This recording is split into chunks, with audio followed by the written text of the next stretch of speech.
This video is brought to you by CatBeast.com. Design your own custom snapbacks and hats. What is going on, guys? JD from New York here. Thank you so much for tuning back into the channel. This is your NXT review for tonight's show, July 5th, 2017, headlined by the glorious one, Bobby Roode, defending his NXT championship against Roderick Strong, and that was pretty much what the entire show tonight was about. The build-up of Roddy and Bobby Roode that has stemmed over the last couple of weeks finally will come to a head on NXT tonight, and that's what WWE did, and they did a really, really good job at making this feel like a big deal for WWE TV for these sets of NXT tapings. Also tonight, we got Cassius and Hideo Itami in a tag team match against Alexander Wolfe and Killian Dane of Sanity. We're going to go over that as well. And tensions appear to be rising between Cassius and Hideo Itami. I want to thank everybody who came out to the live stream tonight. We live streamed once again on Twitch. If you guys don't know what's going on, all you got to do is follow me on Twitch, man. Twitch.tv/JD from New York, man. It's in the top left corner of the layout that you're watching me on right now. Make sure you guys go and follow me on there. We do live streams, live reactions of, WWE shows. We're going to do the same thing again this Sunday for Great Balls of Fire. So if you guys want to watch Great Balls of Fire with me, I will be right here on Twitch watching the pay-per-view with you all on Twitch, man. So it should be a good time. Make sure you guys are following me. We are dangerously close to 2,000 followers already on Twitch, man. And we just started a new Twitch channel. Going to be fucking great. I love the interaction that's on there. I love the people that come out and watch and interact and ask me questions, and it's just a like-minded atmosphere, man. We all love wrestling, and we're all there to do and watch the same thing, man, and that's enjoy WWE. So thank you guys so much for all that. Thank you to everybody that donated via the live stream as well. You guys make me fucking so happy that you support the channel the way that you do. If you guys want to support the live stream, you guys can certainly do so each and every time I'm doing it. If you guys want to support the channel, you can do that as well, man. Patreon.com/JDFromNY206.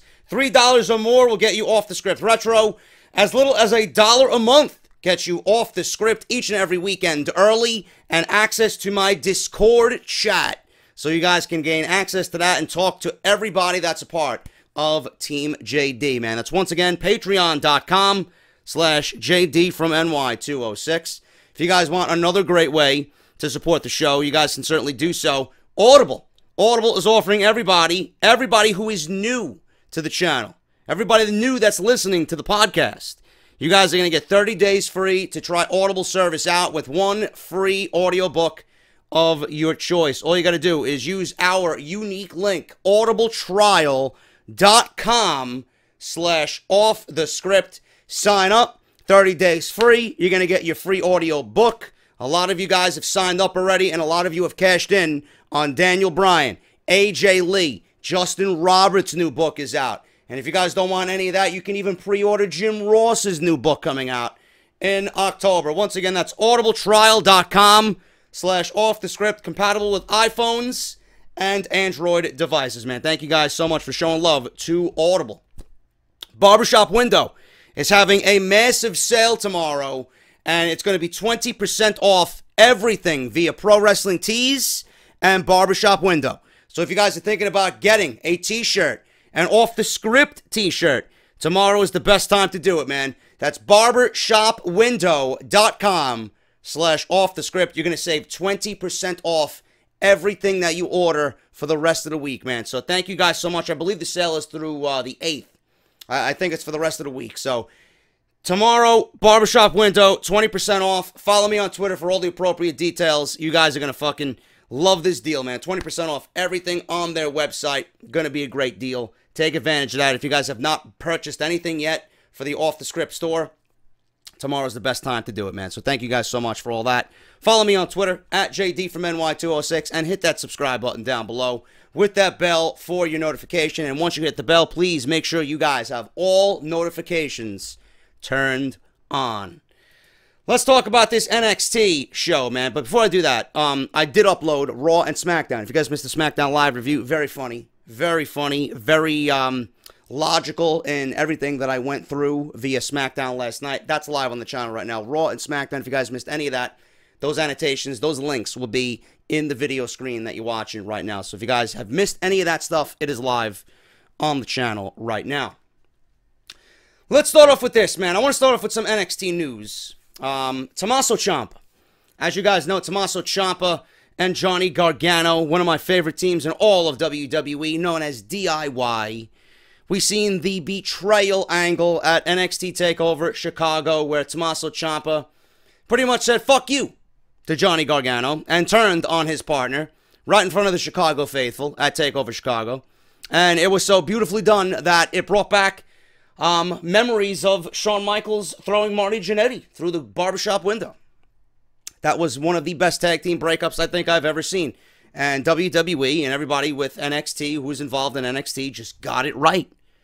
They got it right. And we were headed to a Tommaso Ciampa, Jonny Gargano feud. But something happened along the way.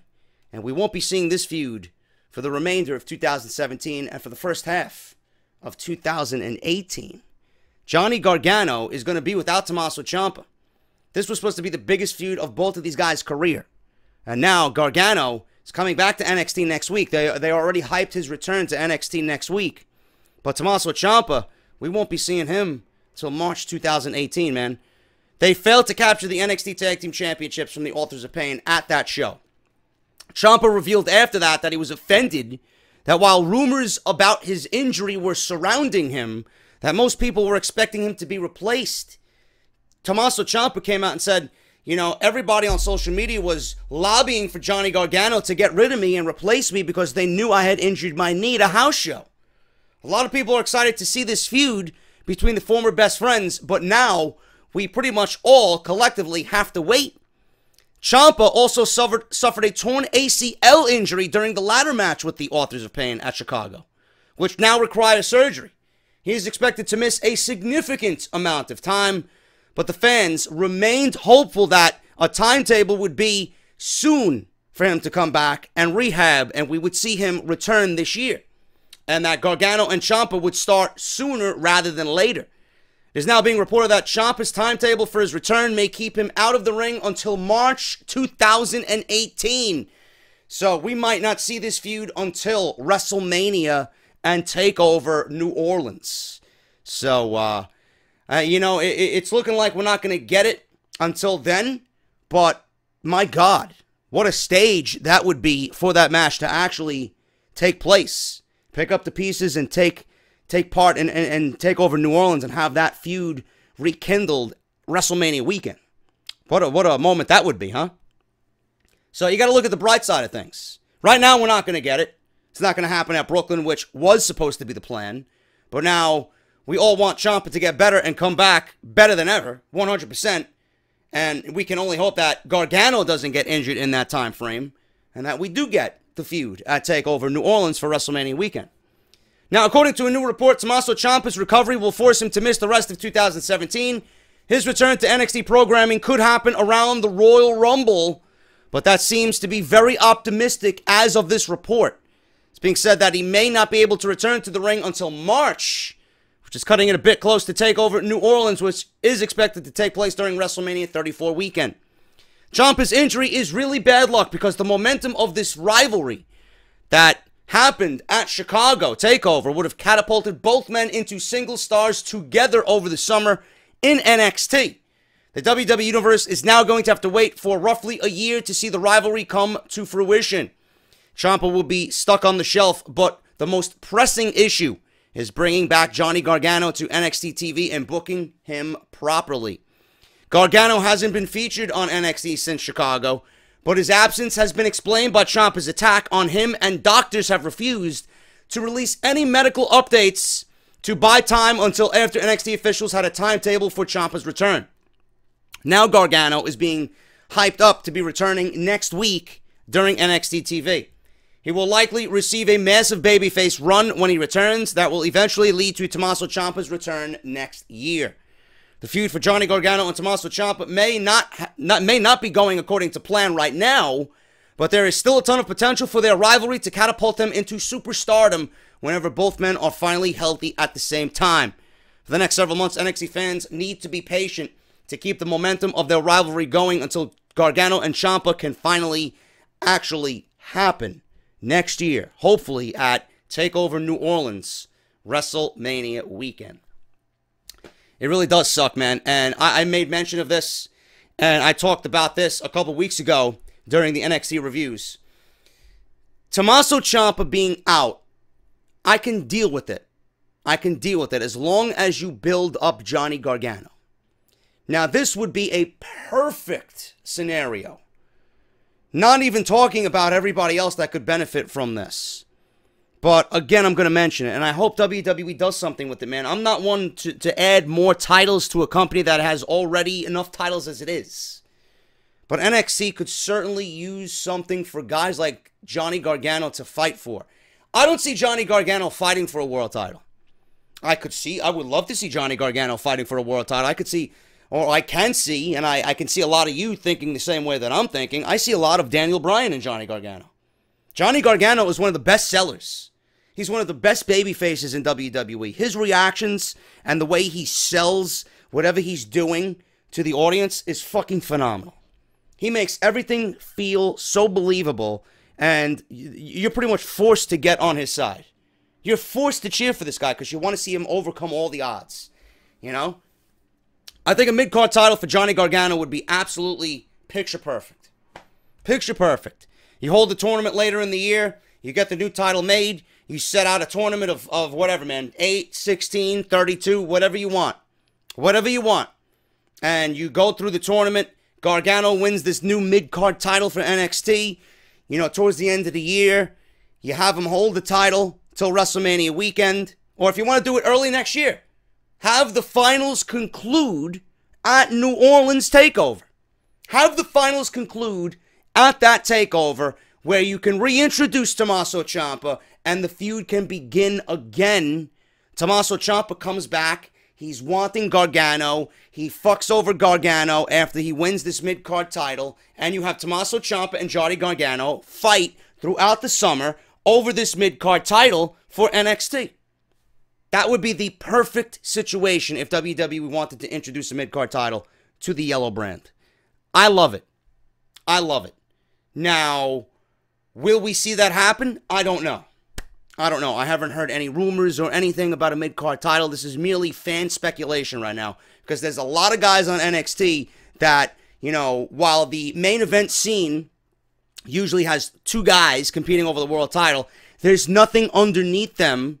There's nothing underneath the world title for these other guys to fight for. You got Aleister Black, you got, you know, Drew McIntyre right now, which he's going to be fighting Bobby Roode at TakeOver Brooklyn for the world title. But you got Aleister Black, Cien Almas, Cassius, Hideo, Itami. You know, you got Roderick Strong. You got No Way Jose, Killian Dane, Eric Young.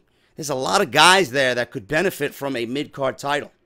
So you need to put something on that brand for those other guys to fight for. Meanwhile, you know, you got a Bobby Roode and you got a Drew McIntyre taking up the top of the card. But down below, you know, those guys, all of those guys are not going to be in the mix for a world title. You got to give them something else to fight for.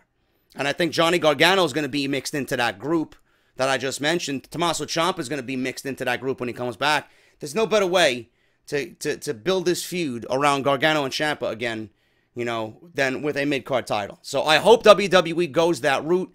That remains to be seen. But whenever this takes place again, I'm sure you, me, and everybody else is just going to be just as excited because this has greatness written all over it. I love the betrayal. I love the turn. I thought everything was just very well done. Now we just got to wait for Ciampa to get back. What Jonny Gargano does in the meantime, where he fits onto NXT, where he fits into the plans, remains to be seen. Hopefully they push him as a solid babyface. Like I said, I see a lot of Daniel Bryan and Jonny Gargano. How WWE pushes him, we'll find out next week on NXT TV. That's the only news I got as far as NXT goes. As for the show tonight, it was a 2-match show. It was a 2-match show. The show started off with Alexander Wolfe and Killian Dane versus Hideo Itami and Cassius Ohno. Cassius Ohno, as always, I got to make mention, you know, he comes out in his basketball jersey, right? Today he was dressed as an Orlando Magic bum, right? He had the Orlando Magic colors on. You hear Oh No's music, and I'm doing, oh no. Who's he coming out dressed like today? You know? But Cassius Ohno, very, very good in the ring. He teamed with Hideo Itami against Alexander Wolfe and Killian Dane. Apparently, people in the live stream were telling me that during this particular set of tapings, Eric Young was not present because his mother passed away. So thoughts and prayers go out to Eric Young for all that, man. I can't even imagine. But I didn't hear anything as far as rumors go or news based on that. That's what everybody in the chat was telling me. Eric Young's mother passed away, so thoughts and prayers go out to Eric Young. Alexander Wolfe and Killian Dane held up most of their end here on NXT. This is pretty much all about Hideo Itami and Cassius Ohno and the tease of them arguing and splitting up and Hideo Itami turning heel and Cassius Ohno remaining the sympathetic babyface, wondering why his partner turned on him. Why is Hideo Itami angry? Why is he getting angry with him? Alexander Wolfe and Killian Dane are just there as support players here. But the main thing about this match was Hideo Itami did not want to tag in Cassius Ohno. There was a point where Cassius Ohno was on the outside. Alexander Wolfe was on the outside distracting Ohno. So Ohno jumps off the apron. He's distracted by Alexander Wolfe on the outside. Meanwhile, in the ring, Killian Dane is going to work on Hideo Itami. Hideo Itami was looking for a tag, and Cassius Ohno was nowhere to be found on the apron. So when Hideo Itami realized this, he got back up. He started to do a 2-on-1 advantage. He started beating the shit out of both Alexander Wolfe and Killian Dane. He tried to win the match by himself. When Ohno went for a tag, Hideo Itami looked at him in a way like, now you're on the apron. Now you want the tag. Meanwhile, when I was getting my ass kicked, you were nowhere to be found. But now that I'm, pretty much handling these guys by myself, now you want the tag. So go fuck yourself. That's pretty much what that was. So then there was a moment in the match where, Hideo Itami had both Alexander Wolfe and Killian Dane, all by himself. And Ohno was in the ring trying to lend support to Hideo Itami. And Ohno, instead of actually worrying about the opponents, he was like, dude, you got to make the tag. I'm there for the tag. Tag me in, communication. So Ohno was kind of frustrated with Hideo Itami. But in the end here, Killian Dane with a huge crossbody splash on Hideo Itami. 1, 2, 3. And Sanity defeats the team of Hideo Itami and Cassius Ohno. Ohno goes after him. Wolfe knocks Ohno off the apron. Eats a running kick from Itami. Dane, blind tag, big crossbody. Goodbye. 1, 2, 3. It's all over. Now, I thought they were going to do the heel turn here. Looks like they're just planting the seeds for later on down the line. We got a few more weeks to go before we even get into the bulk of the TakeOver Brooklyn build-up. But, WWE is obviously teasing something. It's very predictable. A dummy could see this coming from a mile away. Hideo Itami, man, he's been on the short end of the stick in his NXT run. People really aren't gravitating to him. He doesn't have that momentum, and whenever he gets momentum, it's stopped by an injury. Last week, everybody thought he broke his nose against what's his name? I forgot his fucking name now. I can't even think of his fucking name right now. That's how fucking tired I am. Oney Lorcan. Oney Lorcan, right? He thought he broke his nose during a match with Oney Lorcan. Dude came out with fucking cotton balls stuffed up his nose to stop the bleeding. Everybody was like, he's got a broken nose. He's got a broken nose, but he continued the match anyway, right? But it's always something like that to kind of push Hideo Itami back a few steps. Maybe a heel turn is going to be good for him. Maybe a heel turn would finally get that momentum that he so desperately needs. I don't know how good of a match Cassius Ohno and Hideo Itami are going to have where people are going to be invested in that. I mean, I don't know what they're fighting for. It's just a regular, simple, basic, good guy team. One guy turns bad for whatever reason because they had miscommunication in a tag team match or they got frustrated with something going on in the back. And that's all it is. And these are two guys that could definitely, just take advantage of a mid-card title. But you can see it coming from a mile away here. Hideo Itami's definitely turning heel on Cassius Ohno. Cassius Ohno's got that support player role written all over him. I don't see him going any further than where he is right now. That's just the way I see it. But Hideo Itami and Cassius Ohno, more than likely going to be a heel turn by Itami, leading to a match at TakeOver Brooklyn this coming August. Sanity wins in about 6 minutes. Ember Moon was interviewed earlier in the day before this set of tapings, and she was being interviewed about challenging Asuka again. Ruby Riott was training in the ring. She was in the Performance Center. Asuka, is the topic of discussion here. Ember Moon being asked about Asuka because everybody thinks Ember Moon is next in line to challenge Asuka for the NXT Women's Championship. Ruby Riott's in the Performance Center. She's overhearing this interview with Ember Moon. She comes up and says, Peyton Royce had her shot. You had Billie Kay had her shot. You had your shot. Nikki Cross just had her shot. Excuse me, but I'm the next in line. Everybody else got their shot. I haven't gotten my shot yet. So I'm just letting you know that I am next in line, and this is what I'm training for. So Ruby Riott, throwing her name into the hat here. It looks like Ember Moon's going to have to get through Ruby Riott. I'm assuming that match is going to be built up over the next couple of weeks. And something about Ember Moon, man, I don't know. I don't know what it is, man. I love Ember Moon in the ring. I just can't get behind her promos, man. There's just something about her promos where she just sounds robotic. It sounds forced. It doesn't sound organic. It doesn't sound genuine. It sounds downright, I don't know, man, professional almost. This is a woman that should be angry as hell that Asuka is the champion, Show some fucking anger. Show some fucking different facial reactions, man. She's smiling, right? She's got this goody two-shoe smile on. No. The NXT Women's Division has come a long way since the days of Bayley and Sasha, Charlotte, and Becky, right? They went through that little small lull where there was no real momentum behind it. Now we're finally starting to get some momentum in the women's division. You should be thirsty. You should be hungry, okay? There's no smiling here. You got 32 women coming into the WWE competing in the Mae Young Classic. There's no time for smiles. You want Asuka? You better get Asuka now, because by the time this tournament's over, who knows where your line or spot in line is going to be. So, no more smiling, please. Ember Moon needs to start being a little bit more organic and genuine with her promos, because that's the weakest thing about her entire character right now. I don't like it. Asuka was shown tweeting something from a beach resort of sorts. She's like, I will not come back to NXT until NXT finds me competition, after she beat Nikki Cross last week. I don't blame her. She deserves a fucking island paradise away from Full Sail University after what Nikki Cross did to her last week. Holy shit. But, WWE's got the Mae Young Classic. I'm going to stick to my guns. I do not have Asuka lose.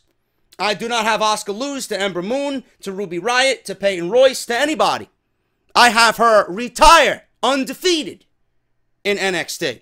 And then she gets promoted to the main roster, and then she goes to SmackDown Live. Charlotte's the women's champion going into WrestleMania. Charlotte versus Asuka at WrestleMania 34 for the SmackDown Live Women's Championship. That's the way I do it. Or if you want someone to beat Asuka, no Ruby Riott, no Ember Moon, none of these women that are on NXT's roster right now. Okay? More than likely, it'll end up being Kairi Sane or Kairi Hojo. That's who I think is going to end up beating Asuka one-on-one. Because I can already see the thirstiness of that match. People wanting to see that match. Asuka wants competition. There's your competition. The winner of the Mae Young Classic. So we'll see what happens. Drew McIntyre is interviewed about an NXT title match that is taking place tonight. I wonder if you heard of the two competitors, Roderick Strong and Bobby Roode. McIntyre says it'll be fantastic, but next time they have this conversation, it'll be his title match that they're talking about.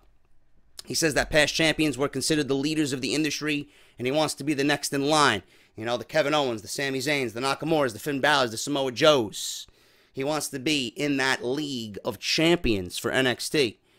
So then the interviewer brings up an undefeated Killian Dane for some reason. Before this, I didn't understand why she was mentioning Killian Dane. Apparently, Killian Dane asked for a title shot, or asked to be in line for a title shot against Bobby Roode. This is news to me. Whether this interviewer or reporter is just bringing up Killian Dane for no reason, I don't know where the fuck she gets her notes from, but I didn't hear it.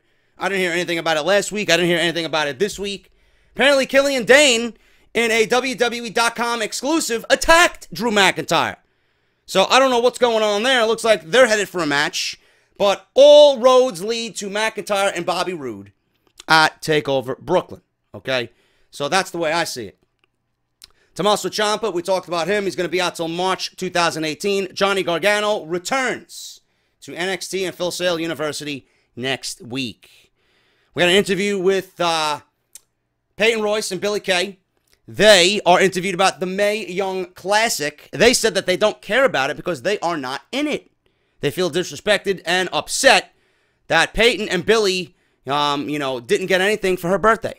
She brings up being a breakout star of the year, and they angrily leave the interview area until we see some commotion backstage with fucking Andrade Cien Almas, and we have his girlfriend. I don't know what WWE name they're going to give her, but they're arguing. All you see is her just walking away as the camera's like zooming in and getting close to it. He's speaking something in Spanish. The interviewer tries to get a word with Andrade Cien Almas. He's walking away, loco, and she walks away. So I don't know what's going on with that, but it was very interesting. And I'll tell you what, man. Andrade Cien Almas and Thea Trinidad, I think this is going to be a very good pairing because Andrade obviously has what it takes to be great in the ring. We know that for sure. If you guys have been watching NXT, he's fantastic in the ring. This might be something that Andrade needs to make him jump to that next level. And having Thea Trinidad by his side, how this is going to work out, I don't know, because she's upset with him right now for being a playboy. And he's got that playboy type character. He's got a girlfriend each night of the week. He doesn't give a shit about winning or losing in NXT. He's been losing for weeks now, and he doesn't care because each week he loses, he's got a new girl on his arm. So Thea Trinidad was introduced, and apparently they are a couple, or she's dating him, and he's going behind her back, being a party guy, right? So I think this is going to be good if they can settle down and really give us, what this gimmick is going to be. I think this could be a good pairing to take Andrade Cien Almas to that next level. We'll see what happens. I don't really know what's going on right now, but again, another aspect of NXT I am extremely intrigued by.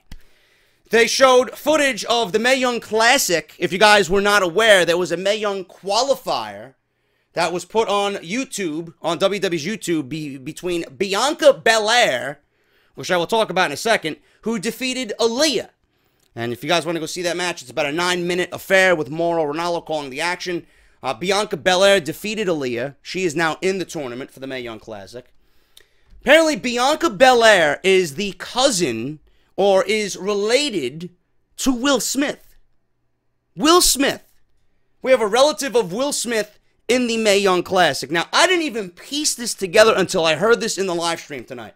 People were telling me, yeah, JD, that's the cousin of Will Smith. And I'm like, holy shit.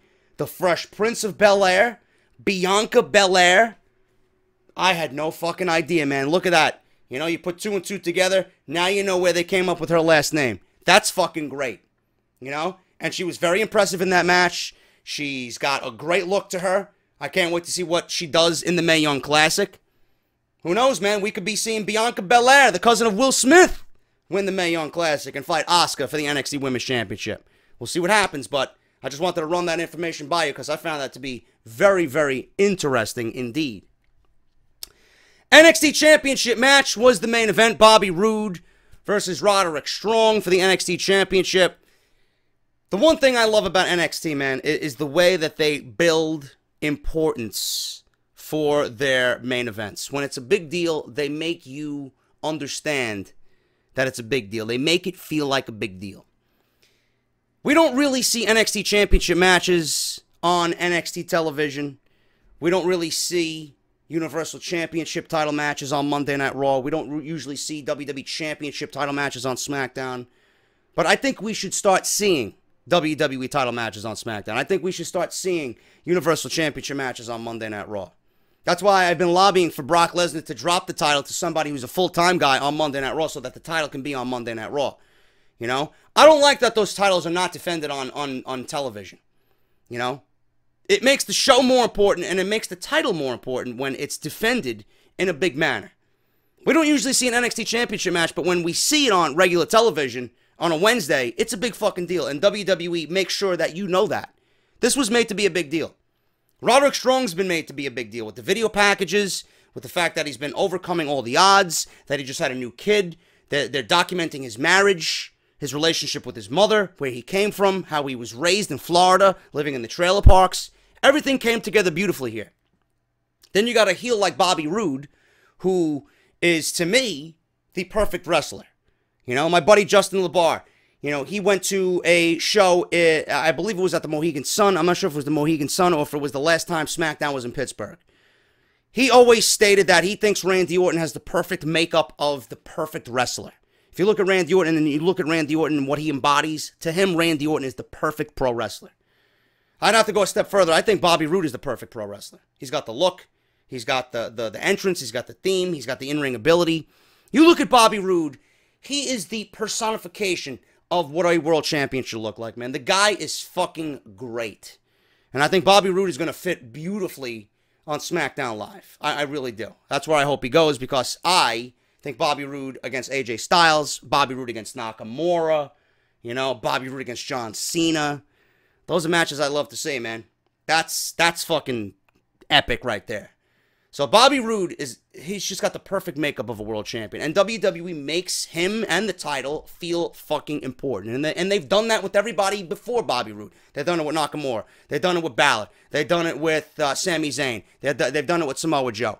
So it's just a different feeling when you watch a world championship match on NXT compared to what we see on Monday Night Raw and SmackDown.